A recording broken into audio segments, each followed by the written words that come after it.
Capuchin TV. And forward ever, backward never. So move ahead. Ahead, ahead. Endelea kutazama Capuchin TV. Kitambulisho Katoliki. Evening and welcome to the Catholic Focus News. I'm Sasha Elizabeth, joined by a sign language interpreter, Eric Maluki. And in this bulletin, we bring you stories that touch the heart of our communities, from church-led rites of passage and rising road tragedies to critical election updates and urgent calls on government spending affecting our schools. We have these stories lined up for you and many more. But right now, news reaching our desk right now, breaking news is that Beryl Acheng Odinga, sister to the late Prime Minister Raila Odinga, has died at a Nairobi West Hospital. And of course, her passing has been confirmed by her sister, Ruth Odinga. We will be following up closely on this story, and of course, you'll get a detailed report on that story in our subsequent bulletins. We start off with what we have on our running order today. This morning, 30 boys underwent medically supervised circumcision at Mater Dei Parish in Gatunga under the guidance of Father Patrick Mugambi. The ceremony, part of a growing trend of church-led initiation into adulthood, blends traditional rites of passage with modern healthcare. Father Mugambi urged parents and the community to embrace hospital-based circumcision, highlighting its role in protecting boys' health and shielding them from risks such as drugs, alcohol, and other harmful influences that can arise when the ritual is done at home.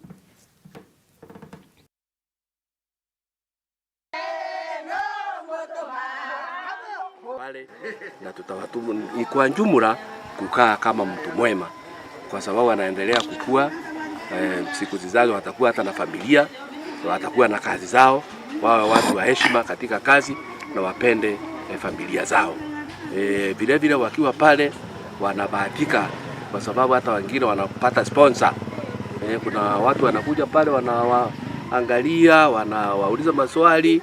Naona miaka ile iliyopita Ikwete ilikuwa unakuja pale, tulikuwa na sponsor wengine walikuwa wanakuja pale, wanachukua wachache hivi, na kwa hivyo ni vizuri wakiwa pamoja kuliko mtu akiwa kwa nyumba yake peke yake. Na vile vile wakiwa kama pale, kama sasa tuko na 30, unajua ni vizuri sana kuwatunza na kukomesha mtu muovu ambaye angetaka kuja pale kuwaona, kwa sababu pia wao wana security, wanajilinda na walinzi wako pale kila wakati, ni mahali secure. Kwa hivyo hakuna uwezekano, lakini mtoto akiwa nyumbani peke yake kuna urahisi ya mtu kunyemelea wakati wazazi wameenda safari, wakati msimamizi pengine yuko karibu, anaanza kuwafunza mambo mengine, kwa sababu hata sisi wakati wetu tulikuwa tunaona mambo haya sana. Watu wanakuja kuvuta sigara hapo, kuvuta bangi hapo, kwa sababu sasa wamekumaa wakutishe, wakuambia mambo mengine ya ajabu. Mambo haya yalikuwa huko mbeleni sana, kwa sababu uko hapo peke yako, watu wanakuja, msijui ni nani, watu wanakuja, unafunzwa mambo ya ajabu. Wewe uko tu hapo peke yako, uko na kidonda, si hata unaweza kuenda sana nini, uko pale, na hayo mambo huwezi hata kuyasema.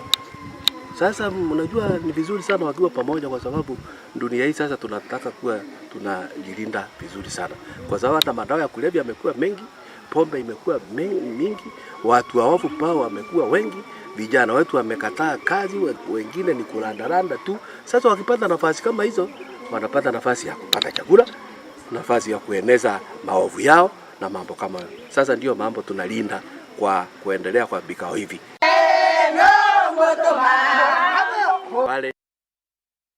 A very strong message coming at a time when children are home for a long recess. Now, from a community marking a safe and meaningful rite of passage, we now turn focus to a far more tragic issue. Concerns are mounting tonight over Kenya's worsening road safety record after 10 people were killed in 2 separate crashes in Machakos and Makueni counties over the weekend. Road safety experts are now blaming non-compliant truck owners for the deadly collisions that claimed the lives of students, parents, and commuters. Our reporter John Beja has the details. It was a heartbreaking end to what should have been a celebration journey home at Nguluni in Makueni County. 7 people, among them 4 KCSE candidates, died on Friday evening when a matatu ferrying the students was rammed by a truck transporting building stone along the Machakos Tower, Mbumbuni Road. One of the candidates perished along his mother and 2 younger siblings who had traveled to Makueni Boys High School to pick him after completing the national exams. Barely 2 days later, tragedy struck again, this time at the Machakos Junction along the Bis-Nairobi-Mombasa Highway. 3 people were killed early Sunday morning after concrete mixed truck collided head-on with the 33-seat matatu. Hii gari ilikuwa imesimama kwa stage ikibeba, hii lori ikakuja. Na tumesema sio hii peke yake. Tumepeana mfano wa lori nyingi ambazo zimefanya kama hii. Ikikuja si ati inatupa mwelekeo, hakuna gari inaweza tupa mwelekeo. Road Safety Association of Kenya chairperson David Kiarie says the preliminary checks shows that both trucks lacked mandatory speed limits, a violation he says continues to cost lives on the Kenyan roads. Ile kitu iko ni hii gari iko na miaka 2, haijawahi ona inspection na macho. Alafu una expect nini? Hata kitu moja tu ikiharibika hii gari, huyu ni driver hawezi control hili gari kwa sababu haikuwa imefanyiwa inspection ambaye inastahili. Kiarie further revealed that the foul truck involved in the Machakos Junction crash had been imported direct from China, bypassing the local dealership, a move he termed unprocedural and unlawful. Ile lori ilienda inspection ikiwa na governor. Na governor ilikuwa imebakisha mwezi moja hiyo gari irudishwe kwa mwenye aliyekuwa ametengeneza ile governor. Wale watu wanastahili kukagua hizi magari. Badala ya kukagua gari ni pesa. Akipewa pesa amekagua gari. Na sheria ziko sawa, standard iko sawa, lakini mtu anakosa kufanya kazi yake, alafu tunabaki tukilia. Na tumekuwa na complaint kuzungumza mambo ya hizi lori. Tukasema lori hazipelekwi inspection. Tuna ambayo imefanyika Machakos. Hapo kabisa pale kwa junction ya Machakos, ambaye bado imeinvolve lori. Ilikuwa ni jana. Watu 3 wameenda. Kama hili gari lingekuwa limeangaliwa vile inastahili, kama lingekuwa na roll bus, kwa hakika tungesave watu hapa. Hata kama ingegongwa, tungesave maisha hapa. Huu mwaka peke yake tumepoteza zaidi ya watu 5,000. Iko watu zaidi ya 15,000 ambaye hawatatembea tena. But there's caution optimism. Speed Governance and Road Safety Association Secretary General John Mutisia, who accompanied Kiarie during the inspection of the car crash scene, he expressed hope that reforms of the National Transport and Safety Authority could turn the tide. I realized in speed governance, they are being done by brokers. Literally, no speed governor supplier, one who controls his own speed governance he has installed. Because we have enough safeguards. If the speed governor is not functioning, it reports back to our server. But because they have been overtaken by cartels, by some funny crooks, there is no speed governance now in this country. And the public is aware. You're overtaken by vehicles which are supposed to be driving at 80 kilometers per hour when you are driving at 100. It overtakes you at lightning speed. What does that tell you? We have not implemented a very good standard.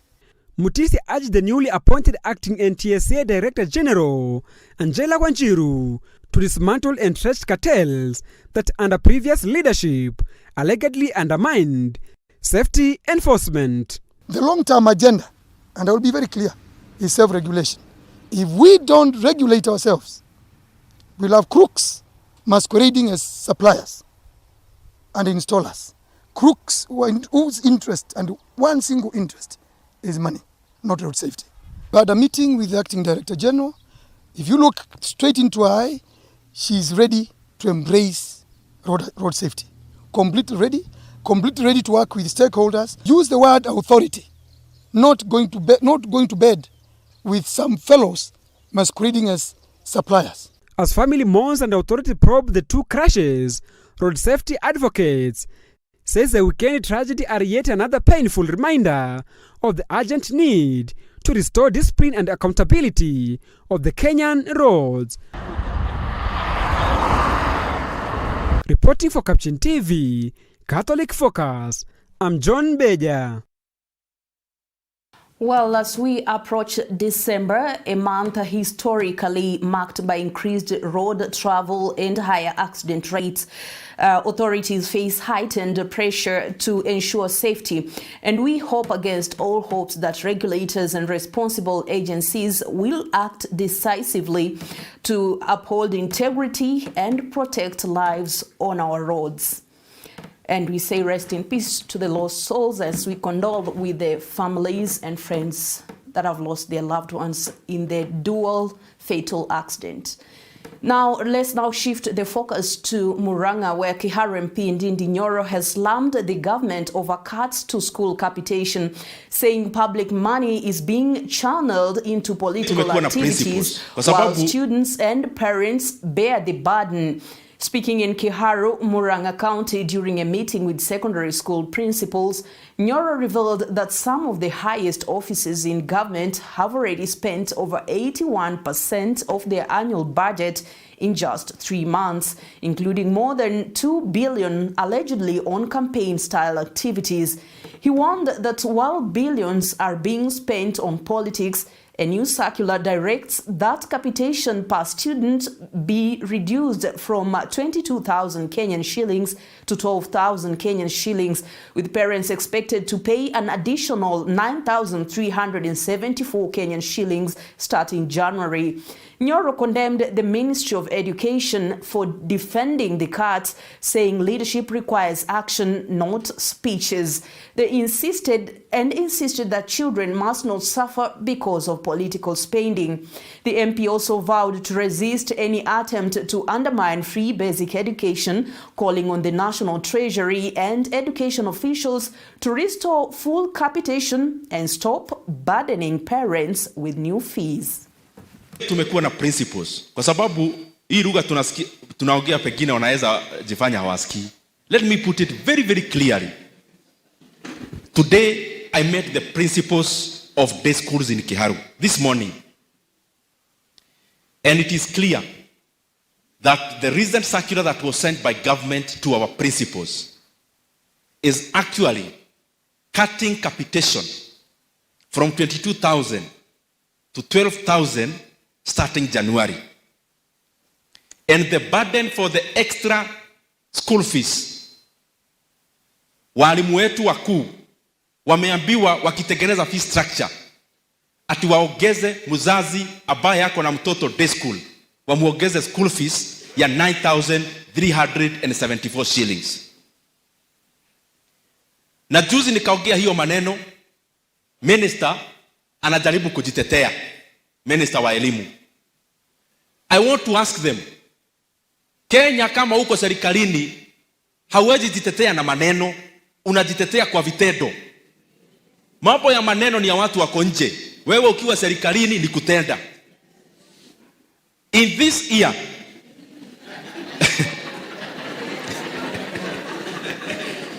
kwa hii mwaka, na munisikiza vizuri,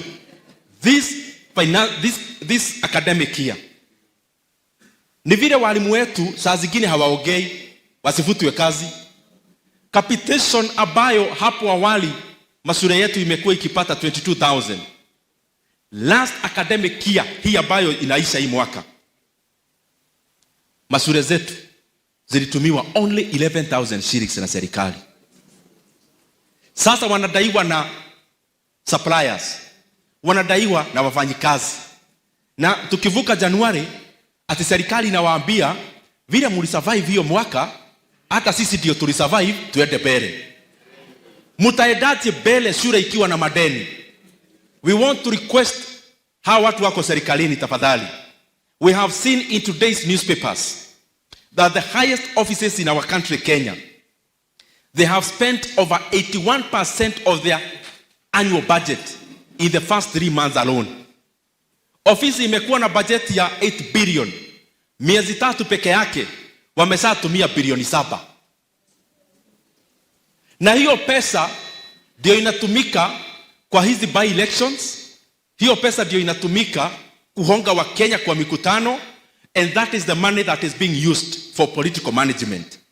We want to request those who are in government, please, my friends, you cannot continue mismanaging the public resources kwa mambo ya siasa, ile hali maneno ya masomo, ya mambo ya elimu, mnawacha mzazi ati atabeba mzigo.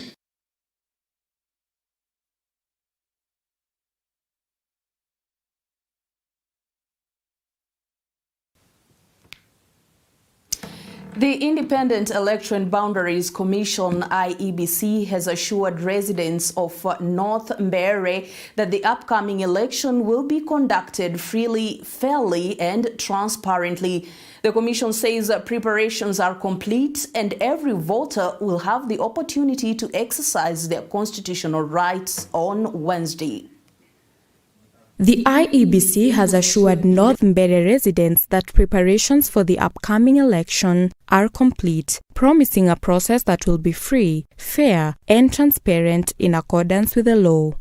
In a statement to the media, commissioners said all necessary measures have been taken to ensure that every eligible voter can participate fully in Wednesday's election. Residents are already finalizing their preparations ahead of the vote, widely regarded as crucial for the future of the region. The IEBC confirms that all polling stations are ready, materials have been delivered on time, and election officers have received comprehensive training on procedures and responsibilities. All the preparations for the Mbeere North by-elections are ready.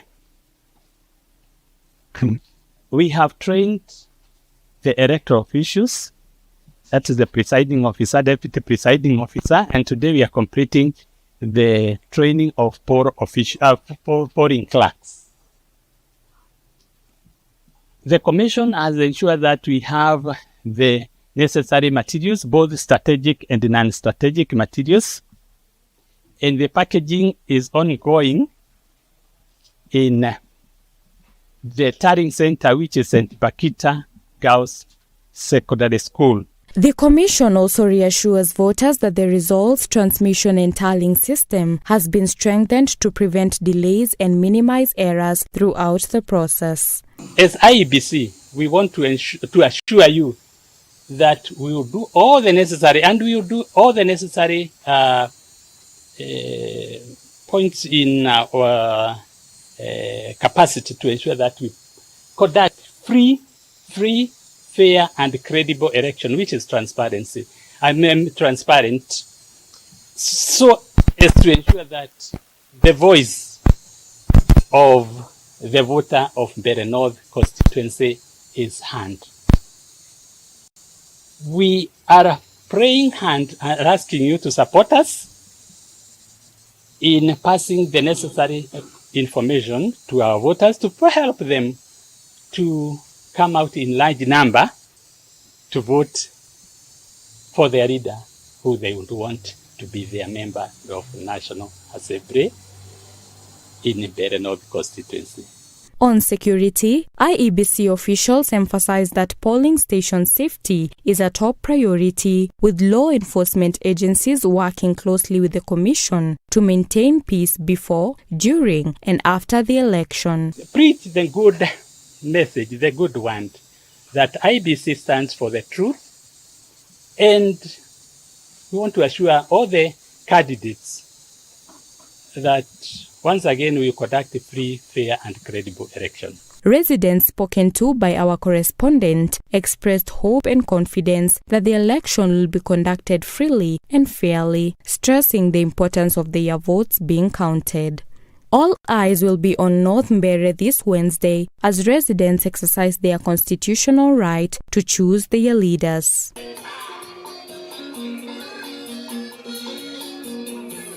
Reporting for the Catholic Focus, Capuchin TV, I'm Susan Bulemi. Well, we hope that the IEBC will live up to the promise of safety and, most importantly, free, fair and credible elections in the by-elections that will be expected this Wednesday in Mbeere, and wish them all the best that they may make informed decision.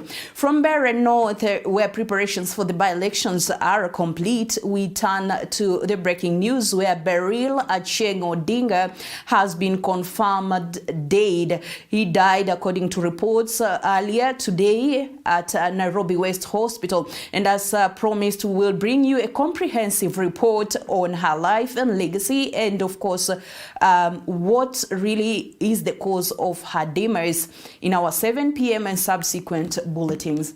That's all for this edition of Catholic Focus News Briefs. We will continue keeping you informed on the issues that matter most to our communities.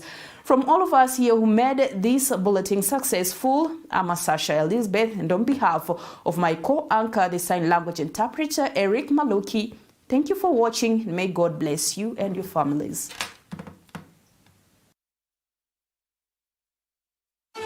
Keep watching Capuchin TV, your staunchly Catholic identity channel.